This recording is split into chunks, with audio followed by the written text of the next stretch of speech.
Welcome to the Pullman City Council meeting for this Tuesday, January 8th. Dee, would you please call roll? Mayor Johnson. Present. Councilmember Chapman. Present. Councilmember McCall. Here. Councilmember Weller. Present. Councilmember Parks. Here. Councilmember Wright. Here. Councilmember Records. Here. Councilmember Sorensen. Here. That, under announcements tonight, we have a big one that affects our largest private employer. Ed Schweitzer III, President and Chief Technology Officer of Schweitzer Engineering Laboratories, will be inducted into the National Inventors Hall of Fame in recognition of his invention of the digital protective relay. Schweitzer was included in the list of 19 inventors to receive this honor that will be announced, it was announced today, at the Consumer Electronics Show in Las Vegas. Schweitzer brought the first microprocessor-based digital protective relay to market, revolutionizing the performance of electric power systems with computer-based protection and control equipment, making a major impact in the electric power utility industry. Schweitzer's more precise and more reliable digital relay was 1/8 the size, 1/10 the weight, and 1/3 the price of previous mechanical relays, according to the release today that came from the National Inventors Hall of Fame. Schweitzer invented the digital relay while as a doctoral student at Washington State University in the late 70s. He founded SEL in 1982, began manufacturing and selling the new product out of his basement in Pullman. And also over the years, Schweitzer has continued to invent a steady stream of technologies and products. He will be awarded, here's a big note, big one, his 200th patent coming up in just a few days on January 15th, 2019. I can remember when Ed Schweitzer first started one of his first building around, they had a wall, a patent wall. It was one of the most impressive things to walk by and see all the patents, not only that he had done, but some of the other engineers. So Schweitzer will join 562 outstanding men and women who have been inducted to the Hall of Fame, including Thomas Edison, Henry Ford, and Nikola Tesla. The IHF, working in partnership with the United States Patent and Trademark Office, is dedicated to honoring the legacies and visionary U.S. patent holders and advancing the spirit of innovation and entrepreneurship. And Schweitzer was quoted as saying, "So many of the inventors recognized by the National Inventors Hall of Fame are heroes of mine. My father was a prolific inventor, and he inspired creativity in many folks, including me, and I'm humbled by this incredible honor." So, the induction ceremonies will take place in Washington, D.C. this May. So that's a great news about Ed Schweitzer, who's made a major impact on this community and is also a major contributor for many of the things that we have in this community. So we're very grateful for that. A few other announcements. The Pullman Farmers Market presents the Pullman Winter Market. The next one will be on the 19th of January. It's every third Saturday through April at the Brailsford WSU Visitor Center. You wake up one morning, you find a blanket of white stuff. Make sure you find out which streets are plowed first, and also take the snow off the sidewalks. So we were notified by the League of Women Voters that they would like to read a letter tonight, and so at this point, former Mayor Karen Keesling is here, and she plans to read a letter from the League of Women Voters regarding the district court discussion that's been going on. Karen, Thank you. My name is Karen Keesling. I have lived in Pullman for 51 years. For 51 years, I have been a member of the League of Women Voters of Pullman, and I'm here tonight to read a letter from the League in the place of Mary Collins, who is the president, but who is also a supervisor in the Conservation District, and they're having a 5-hour board meeting, and she's there until 9 o'clock tonight. So I'm reading this for the board in her name. Mayor Glenn Johnson, members of the City Council, ladies and gentlemen, the League of Women Voters of Pullman appreciates this opportunity to appear before you. The League is very concerned at the announcement that the City of Pullman does not plan to provide space in the new City Hall for a court. We urge you to revisit that statement and find space for this vital activity.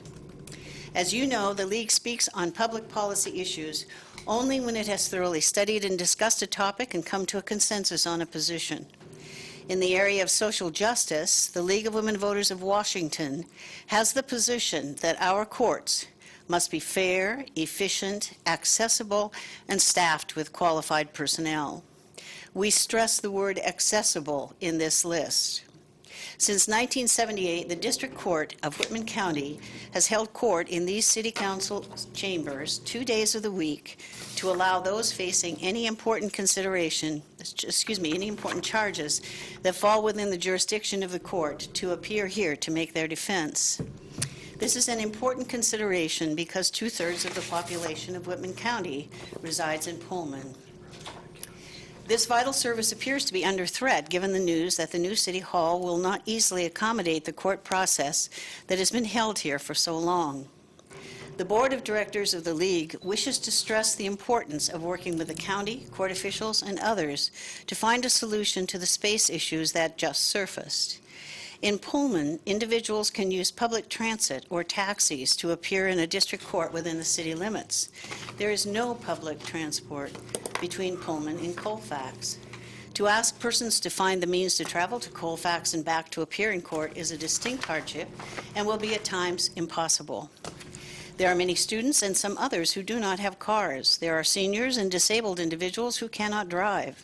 This also adds to costs for legal representation, as lawyers must spend extra time for travel. There is no indication that the city will save money by eliminating the court, since it is obligated to pay a fair share of court costs. However, it will cost Pullman individuals involved with the court more. We also note that there was no suggestion before the ballot issue on the purchase of the church that there would be a decrease of services now taking place in City Hall. All the emphasis was on increased space and services. Now that has changed, and we urge the city to focus on finding a solution that provides court services within the city limits of Pullman. Thank you for your attention to this matter. We look forward to reading that the issue is resolved and the citizens of Pullman have the court services they need. Signed by Mary Collins, President, on this 8th of January, 2019. I have copies of the letter for the members of the council. Thank you. Thank you, Karen, for reading that and sharing that with us. And I know that we have a lot of discussions going on right now. Thank you very much. Okay. Yeah, please don't do it. I asked Laura tonight to talk because it has been discussed in the newspaper and on the radio a little bit about some of the discussions that are going on. A couple of you have had a chance to participate with looking at the overall sketches and what the architects have come up for the new City Hall and all the different space demands. So that was some of the consideration. But at this time, Laura, why don't you go over some of the things that we've been talking about as far as the county and the city and where we're at on this. And I did write a letter of response, and we are some support of the district court in Pullman. There's no problem about that. So. Sure. Thank you, Mayor. When I read some of the social media reports from media, I was concerned because there is some misinformation in what's being said in the public. So there are 2 agreements between the City of Pullman and Whitman County that relate to the delivery of court services. One is the lease between the city. That's been between the city and Whitman County. That has been in effect since 1992. That lease provides that the county can use this chambers and then their office space, and that it automatically renews every year unless terminated by either of the parties.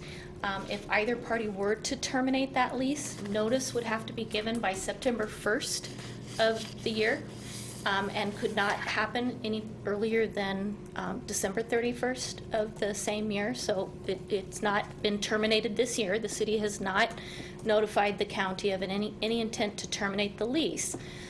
What they have done is initiated discussions with the county about the fact that in the city's opinion there isn't room at the new City Hall to provide the same level of space to the county.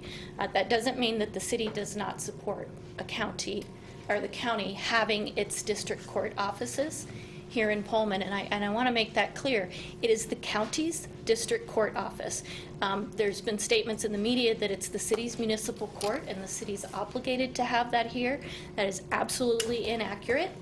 A city with a population greater than 400,000 is required to have a municipal court, and we all know that's not Pullman. Cities under 400,000 are authorized by the legislature to create a municipal court by ordinance, and Pullman has not done that. In fact, in the early 80s, Pullman abolished what was called the police judge position that preceded the current structure in state law for a municipal court. So Pullman has not had a local judicial officer since, I think, 81. So Pullman does have a traffic bureau, parking infraction parking bureau, has had again since the early 80s, about the same time that the police judge position was dissolved. And it was also stated in the media that the city had an obligation to have a traffic court here. Well, we do that. We have our Bureau of Parking Infractions here. It's administered through the police department. And all parking tickets are processed through there for violations of city code. So those are the requirements. The other thing I want to point out about the district court lease is here's the consideration for it. The county agrees to operate their satellite office in Pullman, and they've codified that in county code, which only the Board of County Commissioners can change, and that's also tied to their district court districting plan, where they've put in that plan that the county intends to have an office in the city of Pullman. And again, Pullman is not saying they should not have an office here. The consideration that the city receives for the lease, is that the county accepts all citations for filing that are for violations of the city code at no cost to the city. So that filing fee is currently $25 per citation. By the calculation of the police department from their records, because we don't receive, unfortunately, that type of reporting from the county, and I'll talk about that in a minute, but at a $25 filing fee per citation for a 3-year period from January 1 of 2015 through December 31 of 17, the total revenue, or the total benefit to the city from that filing fee waiver was $12,200.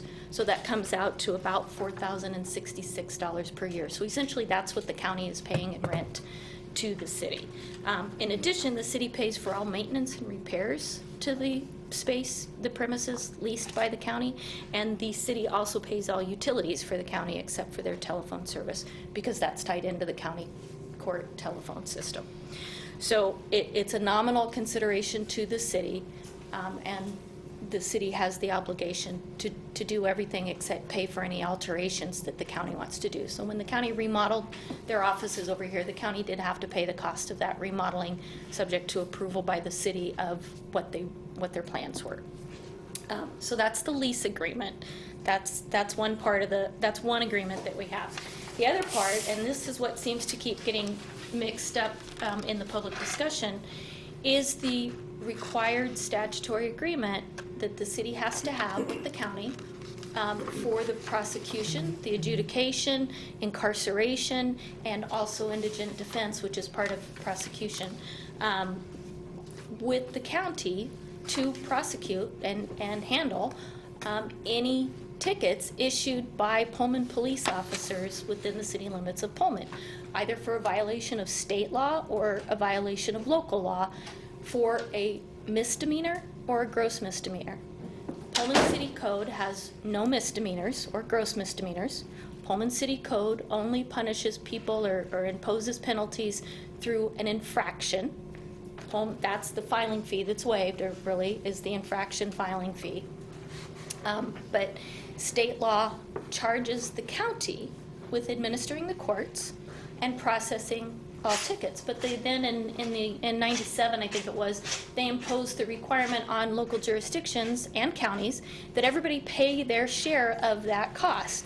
And either you do it by providing your own court, which Pullman has not done, or you contract with another government to provide those services for you. And so since early 1998, it was effective and required for Pullman as of July 1 of 98, Pullman and Whitman County have had an interlocal agreement for those services. And they've been for 1-year terms, and they've been for multiple year terms, and they've been renewed and extended multiple times since then. until 2012 through 2015's interlocal agreement. When that interlocal agreement was negotiated in 2011, for many years there have been reporting requirements on the county to provide Pullman with the data regarding what's the number of tickets they're processing for us, what's the revenue received from each adjudication of those tickets, what's the cost to the county of providing those services through prosecution, through adjudication, through the jail, and through the indigent defense costs. Some of those costs they were easily able to tell us. So for example, the indigent defense costs, they have a contract with private practitioners to provide that defense. So that's a dollar amount that we can see through the contract. The incarceration costs, the jail is able to provide us with what it costs per day to house a prisoner on behalf of the city. What they have been unable to provide us with is data, and this is for as long as I've been your city attorney, so that's 2003. The county has not been able to provide data to the city on what the revenue is that's generated by court dispositions, the caseload levels coming from the state. We do go onto the state's website and we download that data for our information, but we're not able to receive it as we're required to under the contract from the county. And then the other part, the significant part, is what's the cost of prosecuting those cases? What's it cost? How many prosecutors does it take? How many interns? How much time do they spend prosecuting our cases? So when the most recent agreement was negotiated, the city council took the position and directed me and directed Police Chief Weatherly at the time that in those negotiations it was to be made clear that the city has to have that information in order to justify the cost of the contract. That information still, even after that was made clear with the 2012, the start of the 2012 agreement, again, has still not been provided. So most recently, what has happened with that agreement, and it was pointed out in the press that it's expired. Well, it has expired, but not as a result of a lack of effort by the city. So the city started negotiations with the county in the fall of 2014 when the 2014 when the agreement was up to expire. Actually, no, I'm sorry, fall of 2012 when the agreement was up to expire. We had meetings with county representatives. We again emphasized the fact that we had not been receiving the reports that are required under the contract, and that we needed to know how much it cost for the county to deliver the services that they were going to then turn around and charge the city for, and that was an obligation that the city council at the time felt very strongly that the taxpayers had a right to know, the citizens of Pullman had a right to know why they were paying the costs that they were paying to the county for the services.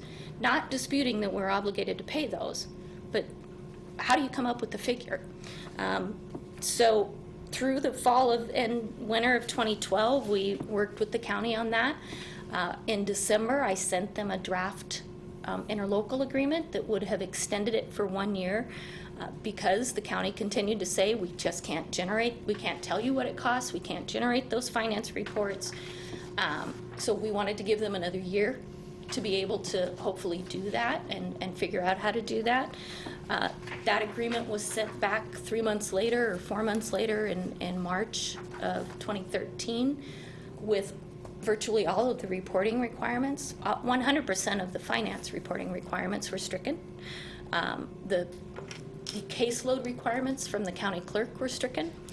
The caseload reporting and the amount of hours spent by prosecutors on Pullman cases was partially stricken, and then the rest was conditioned on the prosecutor's office determining that they had sufficient staffing to give us those reports. So the direction from the council at the time was that's not adequate.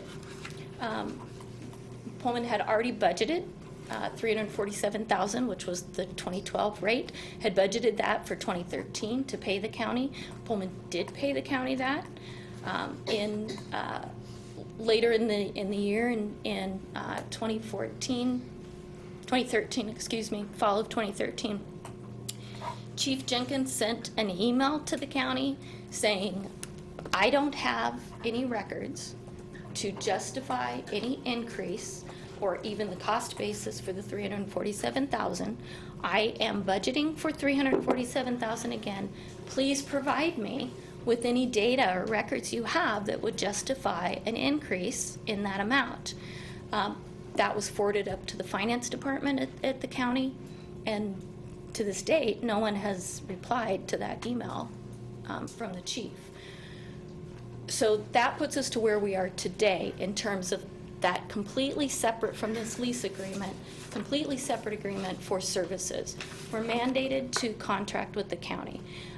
In that same statute that mandates this contract, that statute requires that the costs of providing the services and the revenue received from the services be discussed and considered by the two parties in negotiating the interlocal agreement. So this isn't just a request of Pullman. This is mandated by the state statute that says we have to have this agreement. The agreement, that statute also says if the parties can't reach agreement, then it goes to binding arbitration. And that binding arbitration has to be initiated by either of the parties. The process for initiating that binding arbitration, when it's a result, the impasse is a result of the non-renewal of an agreement, it's 120 days notice to the other party that you want to go through arbitration. The city has not done that. The city hasn't taken that step, in part because we know, I believe the county when they say they can't provide that data to us because of their systems. But they will have to provide that data to an arbitrator who will then make a decision based on those facts and that data as to what the fair and reasonable price is for the services. So as a result, we've just kind of kept it as is. The statute does say that if you go to arbitration and the agreement hasn't been renewed, that it continues into effect until there's a final decision received. So what I believe both sides have agreed to is that, not in writing, I think it was a result of Chief Jenkins' email saying, I'm going to pay you $347,000 until you tell me I should pay you differently. And the county has continued to provide those services, and we've continued to pay for it. So my best guess is that the agreement just simply is remaining in effect until we get to a final resolution of it, and either renewal or binding arbitration. But we haven't initiated the binding arbitration, frankly, out of consideration for the county, and what I believe is a truthful statement that they can't produce the data as to how much it costs to provide the services to us. I don't think in all of those negotiations over the many years that they were misrepresenting that fact. So, But they agreed to that stipulation in that. They have repeatedly contracted to provide us with that data. Right. Until the one-year extension contract, at which time those requirements were asked to be stricken by the county. But we believe that that's a necessary element. The city council at the time agreed that the city needed that data, and that they had made it clear when the prior year's negotiations, the 4 years prior the negotiations were done, that this had to be provided going forward in order for the city to be able to justify the cost of the interlocal agreement. And we actually had a joint meeting right here, and I think, Nathan, you were on at that time too. We had a joint meeting here with the commissioners, and they brought a number of their executives. Yeah, they brought Judge Robinson, they brought Prosecutor Tracy attended, the District Court Administrator Marlene Markley attended. That's why I honestly believe that they are unable to provide that data, but the fact of the matter is the statute requires consideration of that data. And the position of the City Council has been that the taxpayers in Pullman deserve a justification for the cost that is being expended. So there hasn't been there really is no interrelationship between the obligation to contract with someone and provide for the cost of adjudicating citations issued by the Pullman Police Department. We completely agree with that, and we've continued to pay for that. That is separate and apart from the agreement that while Pullman has been in this city hall, they've leased space to the county for this space. So I just want to make it clear that no notice of termination has been sent by the city on either of those agreements. Definitely not the lease, which remains in effect and automatically renews each year unless it's terminated prior to September 1. So the earliest, if Pullman City Council, and it is your decision, were to decide that that lease needed to be terminated when you move to the new city hall, and that lease would have to be addressed when you move to the new city hall anyway, even if you were housing them there. That lease would have to be terminated and a new one negotiated. But that notice, that decision would be made by the city council, and that notice would go out prior to September 1 of 2019. And the earliest it could be effective would be December 31 of 2019. I thought council would appreciate that background, especially with some of the discussion. If you have some questions, Laura, this would be the time to ask, I think. So I see we have Brandon, then we'll go to Eileen. Thank you for bringing this up. So I guess that's really helpful information in terms of the contract, insofar as I know the League of Women Voters, mentioned the cost portion of this. But in terms of the size, I mean, can maybe Adam or Mayor, I know the mayor wrote an op-ed, can you explain how the city doesn't have space in the new city hall and yet has space here in a much smaller city hall with the way the design is and stuff like that? I mean, Sure. The new facility isn't dramatically larger than the current facility, and to accommodate for certain things like the one-stop shopping, for lack of a better term, for people to come up and have a shared counter space. The layout of the building's slightly different.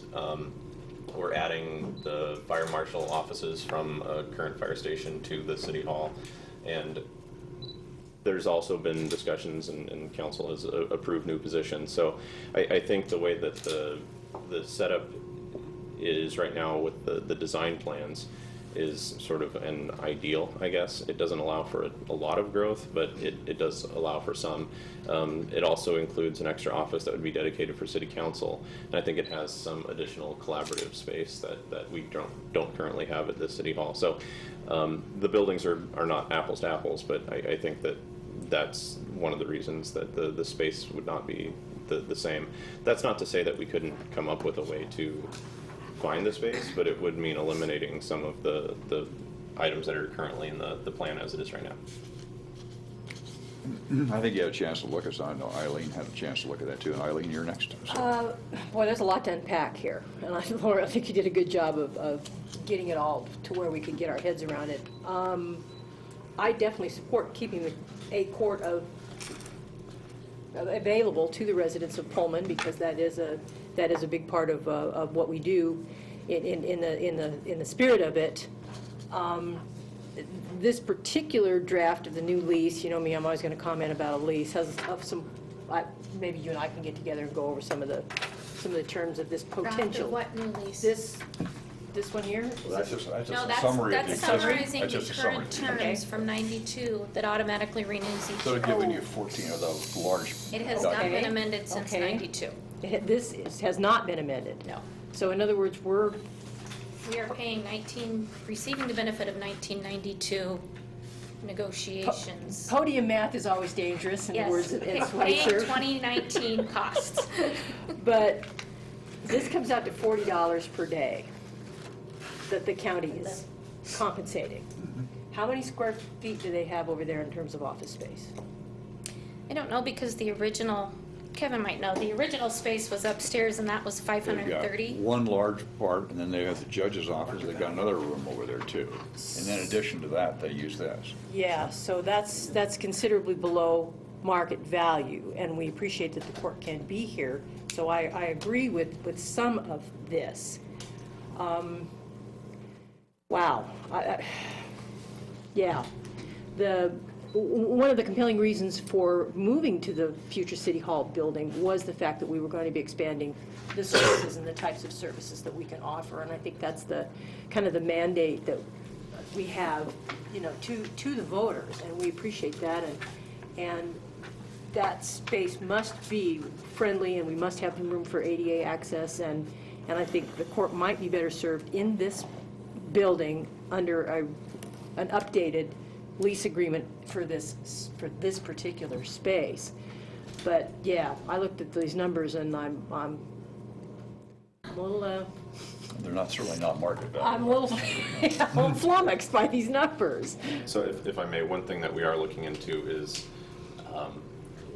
what are the necessary upgrades that we have to do to this building? The roof is at its pretty much end of life.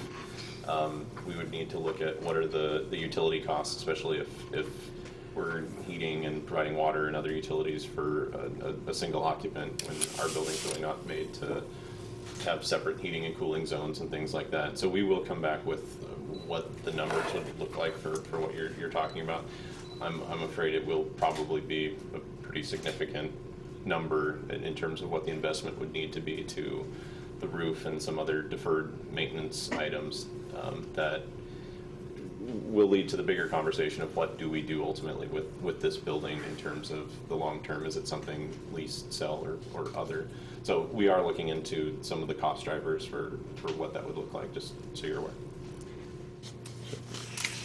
We've had more discussion lately than we've had in a long time. So it's one thing that's at least come out of the benefit of this, and we've had some conversation. I had a meeting with Art Swanek, the commissioners, on Thursday of last week, and we sat down and talked about some issues there too. So we're still talking. We haven't sent any letter. Right. According to this, we have to send a letter. We have not done that. And We're talking. Chief Jenkins and I would be happy to enter into renewed negotiations on the interlocal agreement for the services. All right. So with that, we'll move on to the regular agenda. First item, item number C, is the consent agenda. These items are considered routine in nature, and council's had a chance to study these ahead of time. Do I hear a motion to read by title only? So moved. Second. Moved and seconded. All those in favor, signify by saying aye. Aye. Any opposed? With that, Laura. Thank you, Mayor. Your consent agenda consists of a motion to dispense with the reading of the minutes of the regular meeting of December 18, 2018, and approve them as submitted, and a motion to approve accounts payable checks, payroll checks, and electronic transfers for December 13, 2018 through January 2nd, 2019. Is there any item the council would like out for discussion? Seeing none, the consent agenda consists of items 1 and 2. Do I hear a motion to approve? So moved. Second. Moved and seconded. All those in favor, signify by saying aye. Aye. Any opposed? With that, item number D is the regular agenda tonight. Item number, first one is, again, reading my new regular agenda. It's authorizing the execution of an interlocal agreement between the city and Washington State University for provision of fire and emergency medical protection. With that is our fire chief, Mike Heston. Thank you, Mayor, Council. So before you is a renewal of our contract that we have with the university.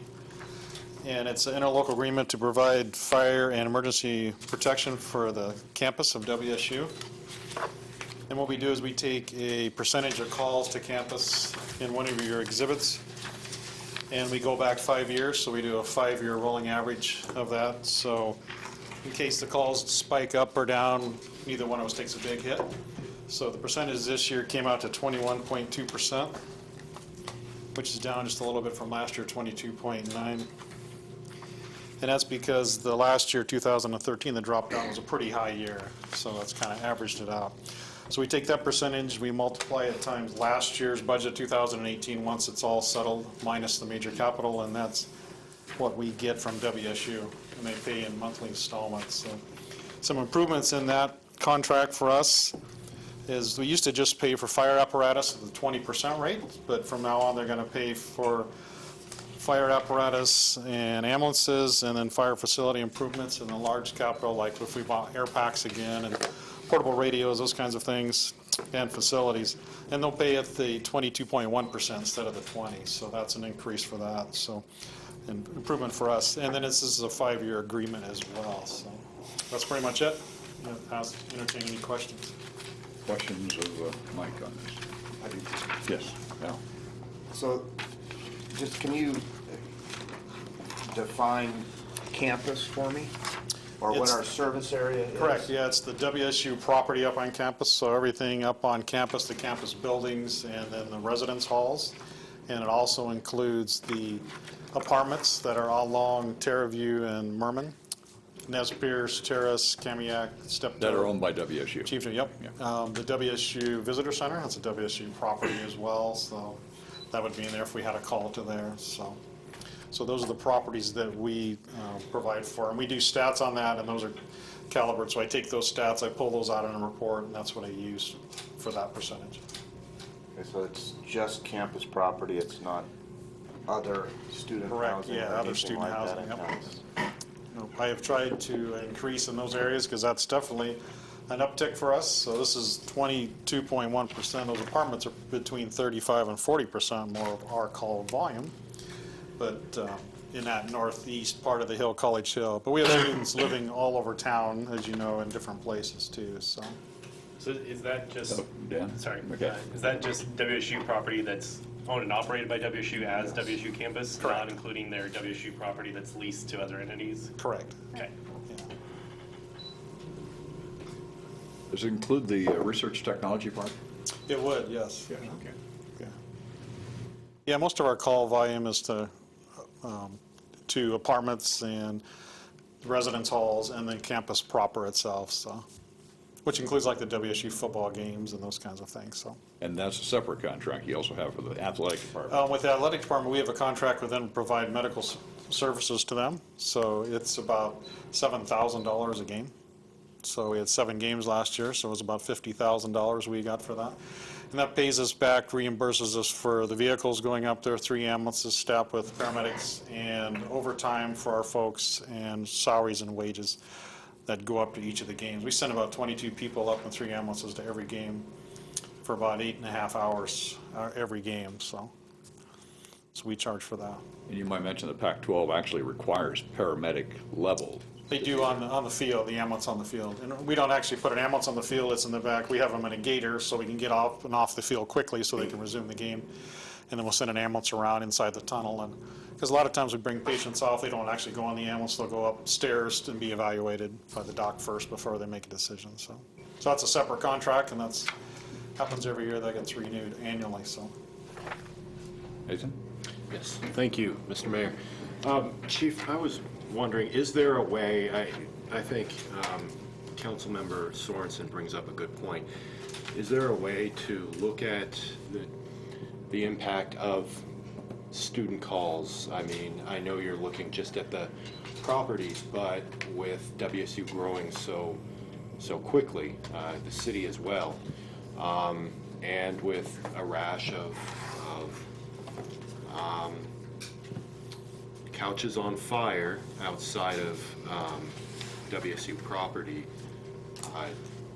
I would think that data would be extremely important in, for your department as well as the city and WSU.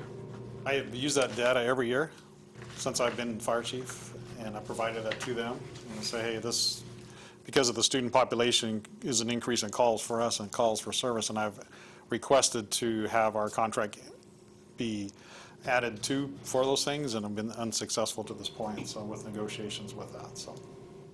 Mayor? Yes. So part of the reason for that has to do with jurisdictional authority. So the city is required to provide fire and ambulance services to within city limits.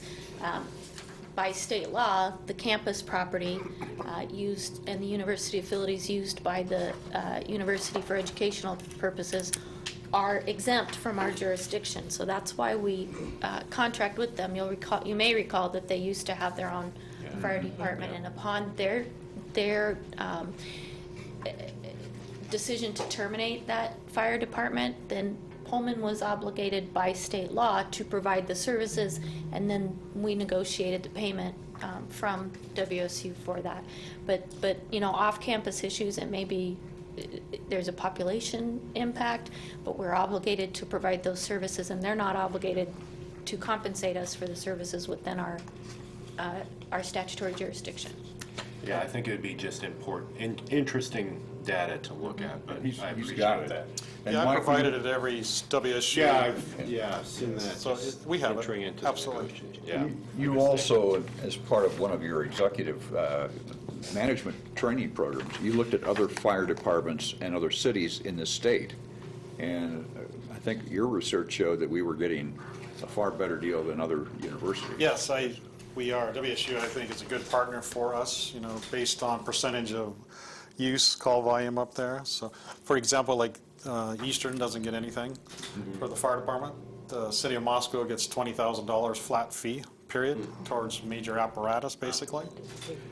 A lot of agencies don't get hardly anything out of it. So for us to get 1.4 million from WSU is a step in the right direction.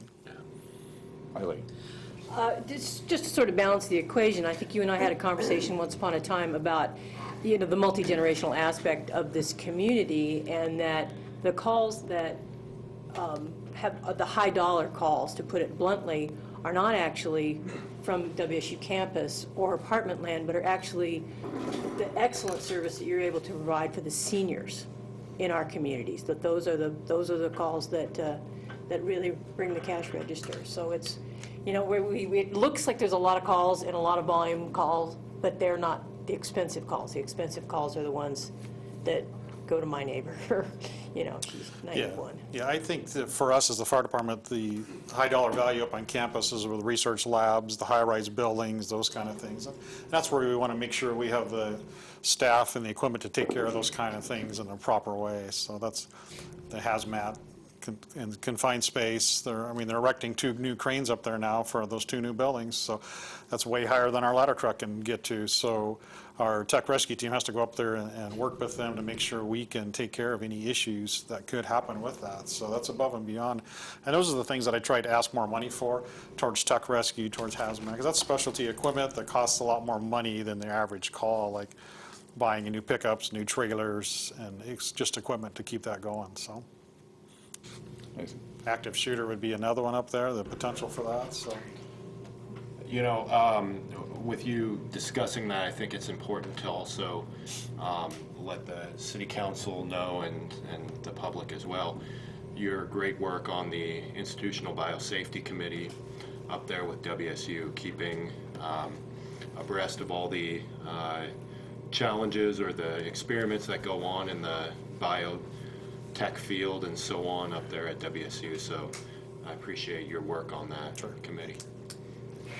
Any further questions? If not, do I hear a motion on this resolution? Move to adopt R119. Second. Move to second, Laura. Resolution number R-1-19, a resolution authorizing the execution of an interlocal agreement between the City of Pullman and Washington State University for the provision of fire and emergency medical protection services. All those in favor signify by saying aye. Aye. Any opposed? Item number 2 is a resolution, R219, Paradise Hills cost sharing. Then we go to Kevin Tardis. Thank you, Mayor. Good evening, Council. Paradise Hills Subdivision Number 8 includes an extension of Terraview Drive in the northwest area of Pullman. This city street is programmed to continue to the south and connect to Greyhound Way in the future. It currently is classified as a minor collector, but ultimately will function as a major collector once the connection to Greyhound Way is made. In order to match the width and structural section of Terraview Drive constructed with previous Paradise Hills subdivisions, the developer was required to widen the street section to 38 feet in width, curb face to curb face, and to increase the asphalt thickness from 2 inches to 3 inches. The city's minimum street width is 33 feet. At the time the subdivision construction plans were approved, the minimum asphalt thickness was 2 inches. The city's design standards provide for city participation in oversizing streets when a regional benefit results, and that is the situation here. The amount of participation has been determined to be $51,006.22. This amount includes the cost associated with the additional 5 feet of street width over the city's minimum required street width and 1 additional inch of asphalt. It is staff's recommendation that council adopt the attached resolution authorizing City of Pullman participation in the construction of Terraview Drive, and I'd be happy to answer any questions. Questions of our Public Works Director? Ron? Yeah, Kevin, thank you. So in this case, we have Greyhound Way, it says eventually will be put through. So are we considering cost sharing at this point already to potentially move Greyhound to Terraview in the near future? In this case, Mr. Mater, it looks like he lived up to what he was supposed to do initially, and now we've widened it. So I'm trying to figure out at what point when we're talking about future development, it's now. And so we don't have a development that's already in, and then we're still looking at Greyhound Way.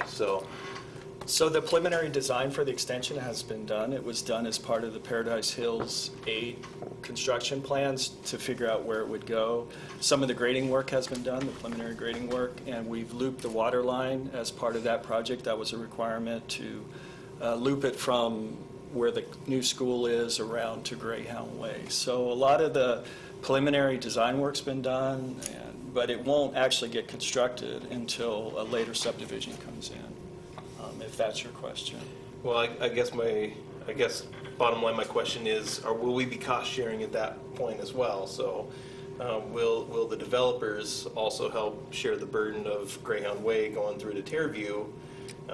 We're saying, hey, we'll help you out, since we're asking you to widen this. So will we get that back on Greyhound? Yes, if we build with future development, that street will get extended.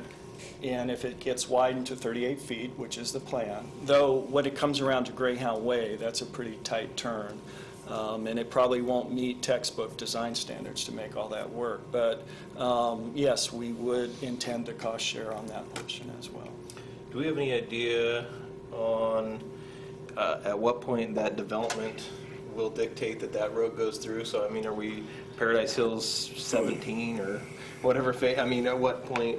That's a good question. So Paradise Hills 8 was preliminary platted, so it platted a fairly large area, but it doesn't include the connection to Greyhound Way. It does include a connection on Canyon View that would come up from Terraview Drive and connect.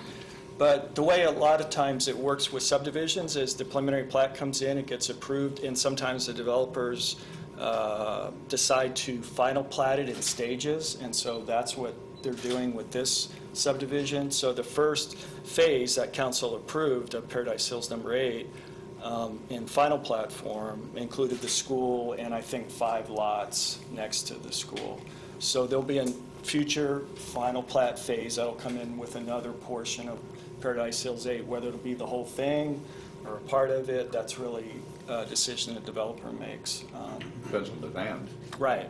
How many houses can Pullman absorb, or lots can be absorbed at one time on the market? And there's a limitation once the preliminary plat's been approved. I think it's 5 years. The developer has to do the final plats. So. Okay. I'm all about the cost sharing. I see this as almost a public-private partnership, and we've been doing some of that. I just want to make sure that is an exorbitantly expensive road to continue because of the engineering, and will we be cost sharing on that too? So, thank you. Any other questions? Al? So I'm a little bit confused as to how much street we're talking about here, or exactly where it is. There's no maps or pictures or anything here. Right. So how much street? It's about 1,500 feet of street. So it's from where to where? You know where the ponds are at the bottom of Terraview? Okay, so we're kind of where the street So if you go a ends. little past that, there's a house, I think, on the corner. I don't remember the street name on that side. We have a lift station, a sewer lift station. It's from about there. It goes all the way along the school frontage, which is quite long on Terraview. And if you haven't been out there, it goes pretty far. It wraps almost all the way around to where the houses are with the So is this the full, gravel, temporary access road that connects into? That has nothing to do with that. Okay. This is just the asphalt street of Terraview Drive. Terminating where? Where the gravel path access, emergency access is.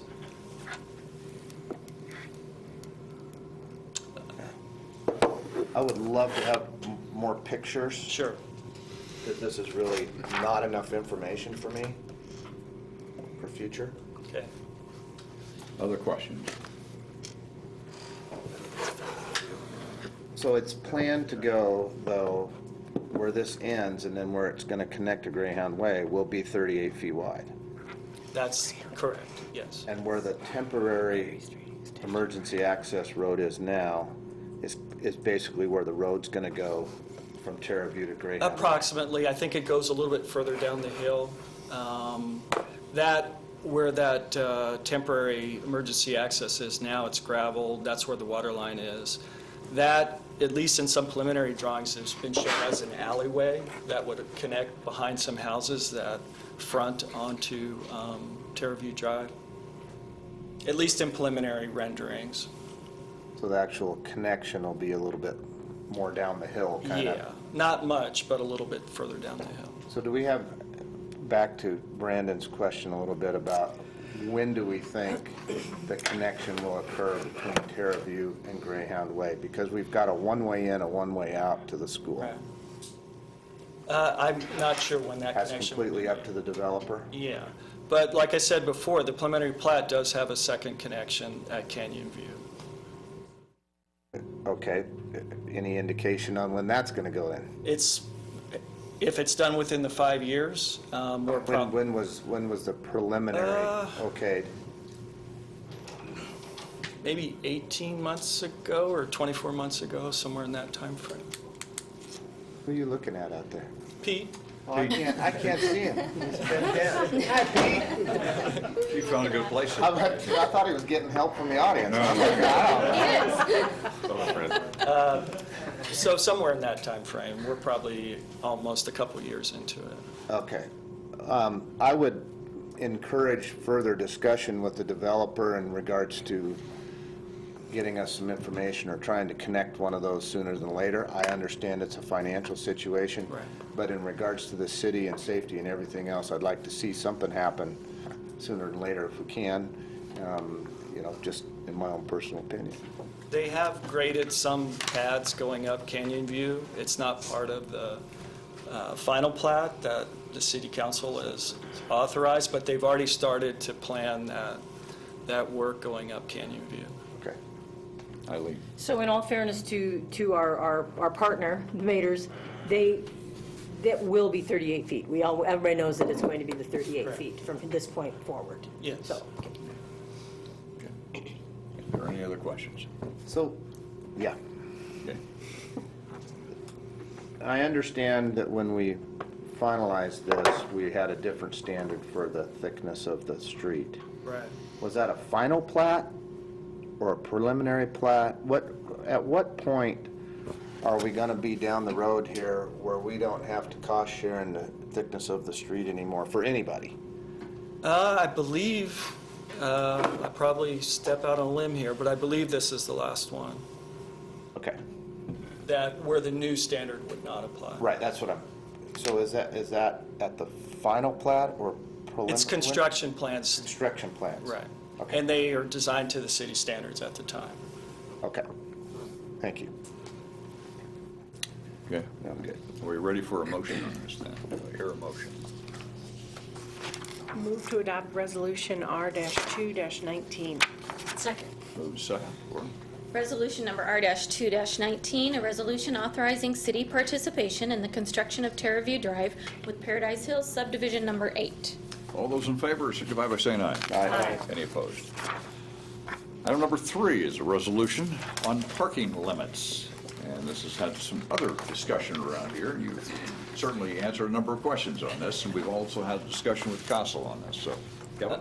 Thank you, Mayor. At Council's December 4th meeting last year, a discussion was held regarding parking time limits in the municipally owned parking lot on Spring Street. Council supported staff's recommendation to flip the 2-hour and 12-hour parking stalls in this lot. A resolution has been prepared to establish revised parking time limits in the slot, with the northerly 15 parking stalls having 2-hour limits and the southerly stalls having 12-hour limits, including one ADA stall. And that's shown in your Exhibit A. And that's the proposed, or what you would adopt if you approve the resolution. In order to make the revision, City Attorney McAloon recommended repealing previous resolutions addressing this parking lot. So there was a bit of housekeeping. We had to go back through a number of resolutions. Previous resolutions also included 3 other municipally owned parking lots, so staff confirmed the current posted limits in those lots, and they are included in the resolution before you. The city has added 1 new parking lot on South Street. We did that in 2016, which did not previously have parking time limits established by resolution. Therefore, we included it as well, and it's 12-hour with no parking overnight, so we can get in there and do snow removal if we need to. Staff is recommending approval of the resolution, and I'd be happy to answer any questions. You got any questions? And again, we had a lot of discussion on this that one time, so if not, do I hear a motion on this resolution? Move to adopt Resolution R319. Second. Second? Lauren? Resolution number R-3-19, a resolution repealing and replacing resolution numbers R-121-80, R-12-82, and R-103-04, and establishing updated parking limits in certain city parking lots within the city of Pullman, and other matters related thereto. All those in favor, signify by saying aye. Aye. Any opposed? Item number 4 is a motion on the Oculus agreement with the library, and Joanna Bailey would normally be here, but she's not feeling well, and so Adam's going to fill in for that. Thank you, Mayor, council members. This agreement would be between the city and the Secretary of State's office that deals with the state library system. Basically, the state has a partnership with a VR company called Oculus. It's a Facebook company. And the state's been working on programming that's STEM focused, and basically this would mean that we would partner with the state. They would provide the hardware. We would have programming where people could come in and try it out. Particularly, I think kids is the focus here, and it's about a 6-month period that they're working on having them here. Additionally, I believe Pullman would be the training site for Eastern Washington libraries who are participating in this program. So Joanna has been really excited about this program. I think it's where a lot of technology is heading in terms of the virtual reality headsets, and using that for a lot of things, including medicine, using that as a way to perform surgeries and things like that. So she's pretty excited about it, and I'm happy to try and answer any questions that you might have. Nathan? Less of a question, more of a comment. I know Joanna, if it's okay, Please. I know Joanna has been, as ex officio to the Neal Public Library Board, she's been looking at different ways to engage, as Adam said, younger audience. And of course, there's story time, as you know, and several people, such as the mayor, has read at that, but that's very young audience, and this is kind of more middle, middle school, so on and so forth and above. You know, she's extremely proactive. I'm excited about it, hearing about it. So if Joanna was here, I'd just tell her, you know, great job continuing to move forward on this. So yeah, just wanted to add that. We're also grateful for Laura's to look at the agreement that came from the state. I don't know how many different versions came down the line. I gave before up. Yeah. We finally got one that we can present to you tonight, so yeah, they kept us sending things. Yeah. Have we started this yet? No, this is. It was intended to start in mid-December, but with all the revisions to the agreement with the state, it didn't get finalized to my satisfaction until after the 15th. So it's backdated, but they've not actually started it, to my understanding. But they're ready to go once everything is So is it approved still by the going to city. end on May 30th, or are we going to go a month longer? No, I understand it's the state program. It ends on May 30th. Okay, so it ends when it ends. But they're ready to ship We haven't everything. started anything yet. No, they have to ship training materials, and they've scheduled trainings for January. Any further questions? Then do I hear a motion on the motion? Move to adopt. Second. Second, it's a motion to approve and authorize an intergovernmental agreement between the State of Washington Office of the Secretary of State, Washington State Division, City of Pullman, to permit Neal Public Library to participate in the visual reality Oculus program. All those in favor signify by saying aye. Aye. Any opposed? With that, is there any new business to come before the council tonight? Seeing none, then we'll entertain a motion to adjourn. You can take a look at the list of the meetings coming up all the way through February, the ones that we have canceled, there's some that we're going over to AWC meetings, things like that.